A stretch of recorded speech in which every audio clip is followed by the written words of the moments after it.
వచ్చే నెల మొదటి వారంలో తెలంగాణ సీఎం రేవంత్ రెడ్డి అమెరికా వెళ్లనున్నట్లుగా తెలుస్తుంది. దీనికి సంబంధించే మొన్న ఆయన సికింద్రాబాద్లోని రీజనల్ పాస్పోర్ట్ ఆఫీస్కు వెళ్ళి ఆయన పాస్పోర్ట్ని రెన్యువల్ చేయించుకున్నట్లుగా తెలుస్తుంది. వచ్చే నెల 3వ తేదీ నుంచి 10వ తేదీ వరకు ఆయన అమెరికాలో ఉండనున్నట్లుగా సమాచారం. అయితే ఇది అధికారిక పర్యటన లేదంటే ఆయన వ్యక్తిగత పర్యటన అనేటువంటి అంశాలు మాత్రం ఇంకా తెలియరాలేదు.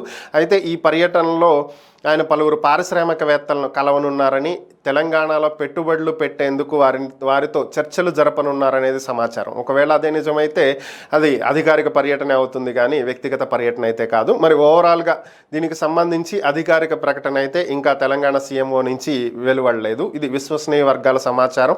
సో దీన్ని ప్రస్తుతం ఇదే వార్త సోషల్ మీడియాలో వైరల్ అవుతుంది.